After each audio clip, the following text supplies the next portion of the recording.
আলিপুরদুয়ারের BJP বিধায়ক সুমন কাঞ্জিলাল দল ছাড়ার পরে বিজেপির বিধায়ক সংখ্যা কমে দাঁড়িয়েছে 69-এ। তৃণমূল দাবি করছে লাইনে আছেন আরও 13 জন, কিন্তু তারা কারা এই নিয়ে মাথাচাড়া দিয়েছে নতুন জল্পনা। বিজেপি নেতৃত্ব অবশ্য বিধায়কের দলত্যাগকে গুরুত্ব দিতে নারাজ।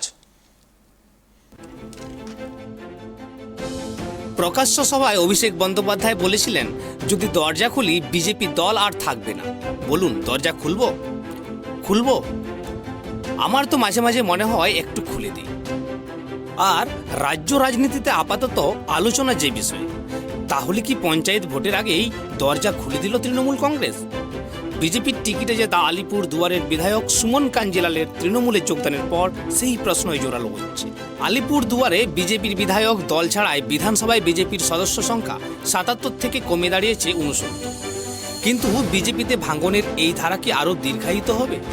সেই জল্পনা জোরালো করে তৃণমূলের মুখপাত্র সুদীপ রাহা শুভেন্দু অধিকারীকে ট্যাগ করে টুইটারে লিখেছেন, কেমাক স্ট্রিটের দরজায় অপেক্ষায় আছেন আরও 13 জন।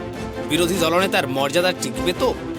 সম্প্রতি খড়গপুরের বিজেপি বিধায়ক হিরণ চট্টোপাধ্যায় তৃণমূলে যোগদানের জল্পনা নিয়ে শোরগোল পড়ে গিয়েছিল রাজ্য রাজনীতিতে। তাতে অন্য মাত্রা যোগ করেছিল এই ভাইরাল ছবি, যেখানে পশ্চিম মেদিনীপুরের তৃণমূল জেলা কোঅর্ডিনেটর অজিত মাইতির সঙ্গে দেখা গেছিল বিজেপি বিধায়ক হিরণকে।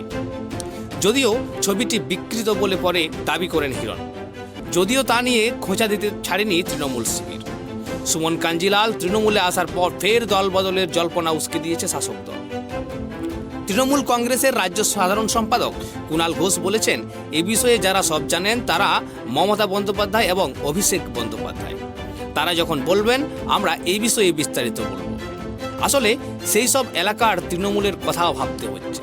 শুধু যোগাযোগ রেখেছেন এমনটা নয়, কেউ দিল্লিতে, কেউ কলকাতায়, কেউ কেমাক স্ট্রিটে, কেউ মুখ্যমন্ত্রীর জেলা সফরকালে শারীরিকভাবে বৈঠক করেছেন। খোলাখুলিভাবে তৃণমূলে আসার ইচ্ছা প্রকাশ করেছে। যদিও বিষয়টিকে পাত্তা দিতে নারাজ বিজেপি। রাজ্য বিজেপির মুখপাত্র শ্রমিক ভট্টাচার্য বলেছেন, আমরা তো শুনেছি আরও বেশি, বলতে দিন, মানুষ জবাব দেবে। দলবদলের এই রাজনীতিকে কটাক্ষ করেছে বামেরা। সিপিএমের কেন্দ্রীয় কমিটির সদস্য সুজন চক্রবর্তী বলেছেন, বিজেপি থেকে আসছে, তৃণমূল নিচ্ছে কেন? তৃণমূলের সংখ্যা কি কমে গেছে না?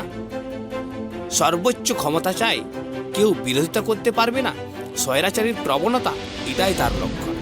এদিকে সুমন কাঞ্জিলালের তৃণমূলে যোগদানের পর সোমবার আলিপুর দুয়ারে ধিক্কার মিছিল করেন বিজেপি কর্মীরা।